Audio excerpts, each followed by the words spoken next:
Hello everybody and welcome to our next Soundcastle book club.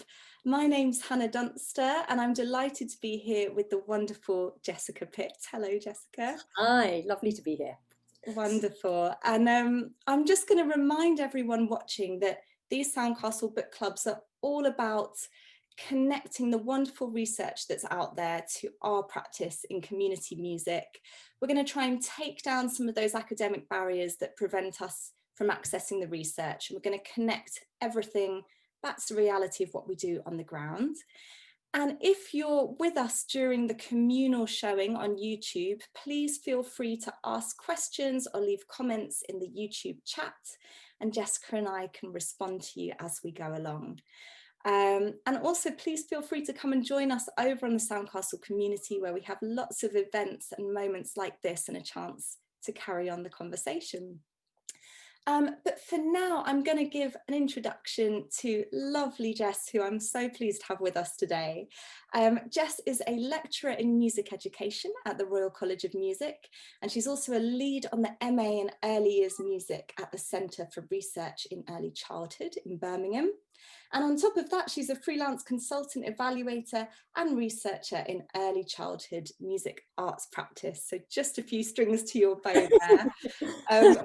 But in spite of that, you know, incredibly impressive resume, I have to emphasize from my experience of working with you, just how wonderful you are at just bringing everything back to the reality of what we do. So thank you for being with us. Oh, well, I mean, my experience has been, many years working on the ground in practice. So that's always my first thought is, what does this look like in reality? Yeah. Exactly. And so I'm so pleased we're going to be taking a chapter from your book today. So shall we start with an introduction to this wonderful work and what we're going to be chatting about today? Oh, thank you. Well, it's such a pleasure to have a chance to chat to you about this book, which a colleague and myself wrote together over many years, really, because we wrote every word was selected between us. And it was such an amazing creative process actually just writing this book, because we had to do real interthinking. We had to kind of really share every thought in order to express what we were saying. So the book is called Taking a Learner-Centered Approach to Music Education, Pedagogical Pathways. And my colleague, Dr. Laura Huhtinen-Hildén, is based in Finland at Metropolia University in Helsinki. And she and I have met each other many times at conferences and so on, and we realised we felt the same about things. And so we went on this wonderful journey together. So the chapter that you've chosen, which is a chapter that has got some quite subtle things to kind of unpack in it, is at the heart of my colleagues' research, but I so much share the ideas that are in there that it was just a pleasure to kind of unpick it together and write this chapter. So I hope that's enough of an intro to the book. Yeah, absolutely. That's wonderful. And the chapter we're going to be looking at is chapter 4, isn't it? Pedagogy, a sensitive improvisatory practice.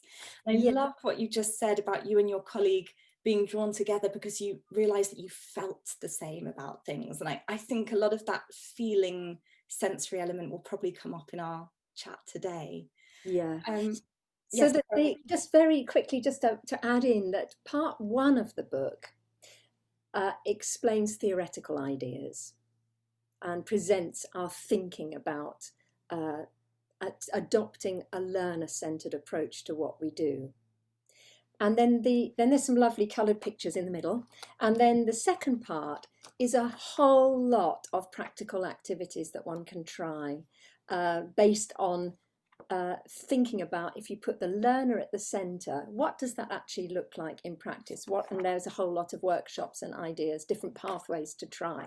So we hope that it's a book that meets people where they are, that it can enhance and deepen knowledge and understanding, but also give some ideas for things to try. That sounds wonderful. And I'm sure many people in the Soundcastle community would just love to delve into that. Hopefully. Absolutely. Right. Shall we dive in then? Let's dive. Let's go for our first part. So you wrote beautifully about this idea of quality and what we might perceive quality to be in different situations. The first quote we've pulled out is this: "Fascination as a guiding force for pedagogical decision-making is a revolutionary thought. Rather than having aims, targets, achievements, assessments, and curriculum as definers of quality practice, although they still remain features of the work, a different force drives decision-making. The quality discourse often dismisses the caring elements of teaching, which we might call loving kindness, professional love, pedagogical love, or teaching as a caring profession, leading to a focus on achievement in education, denying perhaps what is equally important. This caring element is not a clear signifier of achievement, and therefore it is more difficult to assess. Associating education with care may position it with low status and importance. The affectionate, loving bond between pedagogue and learner is, however, essential to well-being and is a foundation for achieving what Plato and Aristotle defined as edumania, or happiness, the primary human pursuit." Now, this is so interesting because we talk a lot about well-being in community music, and how music making can positively impact upon well-being. But here you tie the well-being element directly and intrinsically back to the humanity of the pedagogue themselves. Could you tell us a little bit more about that, Jess? Well, this quality discourse, going back to that, the sort of start of that quote, the quality discourse in the world at large is very much tied to measurable outcomes. And therefore we end up assuming that quality is something that is a neutral term. We all understand what it means, and we all know you can measure it. We know what quality is because you can measure this, and the learner has achieved this. And that is a signifier of quality. But actually you could, Dahlberg says, you could actually challenge that and contest the idea that it is a neutral term. And you could say actually that you could look at quality from different points of view. But then you're getting away from things that are easy to measure. And that's where it gets difficult. So we can focus sometimes our direction when we're working with groups or we're working with individuals on making sure that we achieve measurable aims.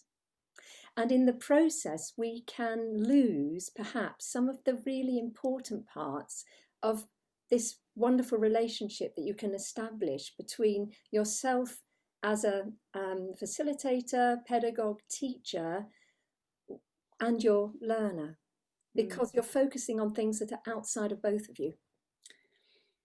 But if you focus on things that are at the core of who we both are, and you look at that relationship and you look at how you can work together to achieve artistic outcomes that are fulfilling, you get at the heart of something else, I think. And that can be very high quality for the experience of the learner and the pedagogue. So it's kind of having those things that are not perhaps so measurable in our mind and in our thinking as we're working with groups of learners, and hold them as equally important. I love this idea of pedagogical love, which I'd never seen written down anywhere until I read your chapter. It resonated so much, and it following on from what you were saying, often we see quality in terms of skill and skill development, and that's quite easy to measure. When actually the whole act of music making, what we often see in community music making, is something intrinsically social, and all bound up with human relationships and the complexities of human relationships, which are sometimes so hard to put into words. And for me, that feels very connected to if I was in the room leading a workshop and really thinking about, okay, so what is my relationship with this other human being in this moment? What am I sensing from them? What am I feeling from them? Mm-hmm. And it goes on to an emotional level as well as a technical level. Well, that's the wonderful thing about music, isn't it? Because it has got the all the technical, the cognitive aspects, getting all the things right, and all of this as part of it. But at another level, it has this what Ian Cross calls a floating intentionality, so that its meaning can be something different for the performer as the listener. It can be something different for the pedagogue as the learner, and yet it's a shared experience, so it can mean things to us, and it has this emotional connection. We don't have to explain it because it is what it is. And I think that is how we can connect and understand people in a different way, because we can attune to them. We can enter this space where we are sharing intersubjectively. We have got a shared understanding, and it matters to both of us. And that goes right back to our very earliest interactions. You know, from the very beginning of a life, we are in this musically coordinated interchange with the most important person in the world to us. It's been discovered that it has rhythm, it has a melodic sense to it, and it is emotionally important to both. And I think we carry this through into our throughout our life. At the heart of who we are, we seek this being in the same rhythmic space with somebody, and that's how we really can connect at a deep level. So we've got that going on, so of course we're going to be tuning into people. But Max van Manen talks about fascination with the growth of the other, and that's the role of us as pedagogues, as teachers. We want to be totally invested and intrigued and curious about what our learners need now to be growing. And I think that is also at the heart of pedagogical love. Beautiful. And I think you've actually brought us on really nicely to the next point to be looking at here, which is this idea of tacit knowledge, which isn't always visible. And there's a beautiful quote that I've pulled out, which is, "A pedagogical moment can emerge as an art form, like a composition. And the music pedagogue can be seen as a pedagogical artist, facilitating and supporting the process. In this view, the participants are co-creators and the group and orchestra creating together." This is so true in community music, this idea of co-creators. And you write about this idea of tacit knowledge and an invisible knowledge base, which might present itself as an art form in itself. I would love to talk a bit more about this, the difference between visible and invisible knowledge. Well, in a similar way to our talk about quality, there's very visible knowledge that goes with being a musician. Actually, with being an educator, but with being a musician, there are real visible skills and knowledge, which as a freelance artist, people are they're investing in you to come and bring those skills and knowledge, the obvious skills and knowledge that you have. And so that can be often the focus of what you're working on, the technique, that you're helping people develop musical skills. But along with all of that, there's a whole range of perhaps less obvious skills that we are bringing to the moment, that are guiding our choices, that are guiding our actions, that are making us realize that actually it would be better if we did this now.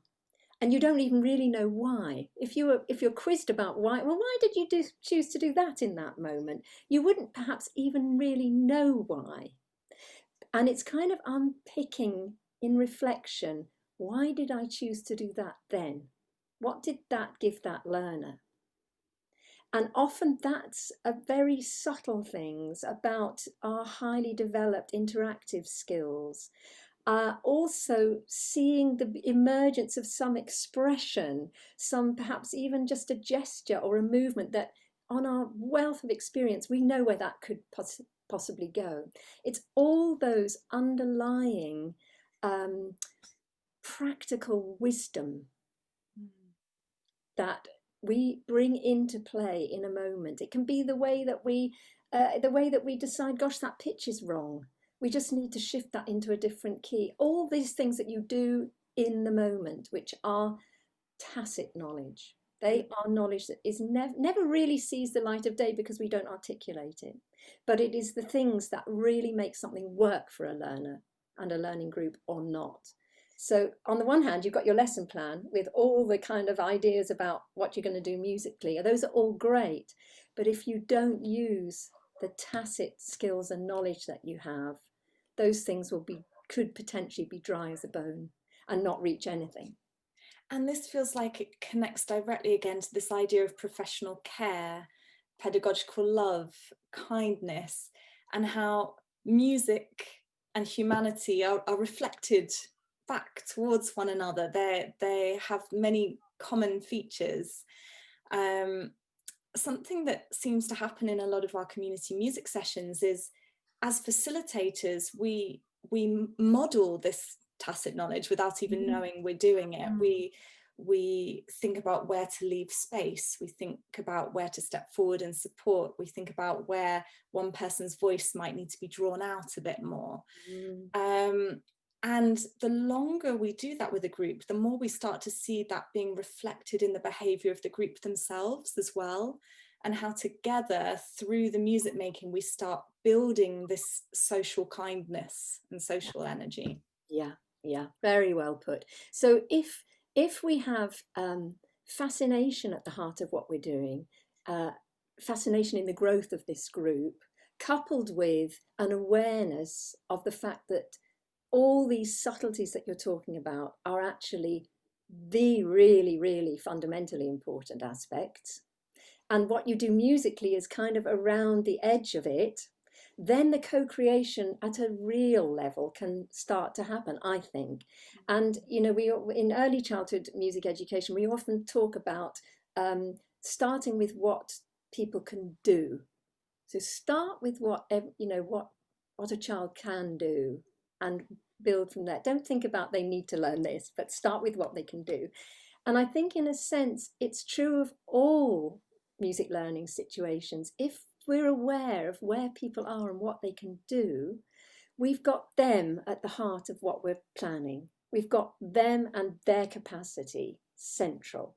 And then we're starting there and see what happens. So we can have multiple pathways. That's what's called pedagogical pathways. We can have multiple pathways as possibilities for learning in our mind, and we open the right, what we feel in that moment based on our tacit knowledge and our visible knowledge, we can open that possibility for that learning group because we can see that that might be the right pathway. So it's not that you don't have a plan, it's that you've got multiple options and you will be using these different pathways according to what is happening in the group. And that's how it can become a really creative process for everyone, because you're open to possibilities. Wonderful. And I think that actually moves us really nicely towards the final part of our discussion today, which is all about on reflective practice. Because when we have these multiple pathways, multiple options, it can be a vital part of the process to reflect on why we made the choices we made in those moments, and what the consequences of those choices were, due to the unpredictable nature of our working lives. So I've pulled out this final quote. The reflective, sensitive pedagogue lives with the presence of multiple lenses to reframe and inquire as a continual part of the pedagogical process, before the moment, in the moment, after the moment, with colleagues and alone. This is really beautifully put, because it reminds us that reflection isn't something that just happens after we're done. It's a kind of ever-present thing in the life of a music pedagogue, a music facilitator. So could we maybe start this part of the discussion by just talking about what reflective practice is and why it's useful for us? Yeah, I mean, reflection is, there's lots and lots written about it. There's a very good book, which I'm using at the minute, by Donald Schoen, called The Reflective Practitioner. You can see I've got all my good points, places to go to. But reflection is quite a complicated thing in some ways, because it's also, one can use it as part of research. I've just recently completed a great research project with wonderful colleagues, which was an action research project, which involves cycles of planning, doing, discussing how it went, making plans for the future, implementing the plans, and going round in these cycles. At a meta level, we did that every term. At a sort of micro level, the music practitioners and speech and language therapists who were working together did this cycle after every single session, and it raised up a whole new, the whole process gave rise to a whole new pedagogical approach because of this intense and deep reflective process. So really it involves planning. Obviously you have some ideas, you try them out, you then spend some time really thinking about what happened for the learners, what happened for me, what happened through the process, and what have I learned from that? What could maybe be done differently or go deeper? But you know, a real process of really thinking about it from many angles. And then, okay, based on that knowledge, what could we do differently, or what could we add? What could we perhaps try removing for a while? And then you go through this cycle, but and then you go back and try that again. And what the process of reflection as a action research is, that you want to effect change. So if you think about it at a personal level, if it affects change as a research process, it's likely at a personal level, if you reflect on your practice regularly, to make change there as well. So it's a process really of thinking about what you've just done from multiple positions, you know, from the point of view of the learners, from the point of view of yourself, and from a point of view of the process itself. What did it achieve? Did it achieve something different actually? And what was that? So it's really kind of unpicking, and this takes time. And the trouble is, with freelance practitioners, very often we're not paid for that time. So in a research project, we had to actually include all this reflection time as part of the, you know, their paid work. And I think that's, for practice, what really needs to happen. We need to be, you know, considering the building of relationships, number one, you know, with everyone that you're working with, obviously the practice itself, but then crucially time to reflect with all the professionals that were involved in that activity, because you can learn so much across disciplines. You know, you can learn so much from each other, and maybe in a community context you could even do that with your the people you're working with. Yeah, absolutely. We actually do that in our Soundcastle mental health context. We make sure we have time for literally a reflection circle.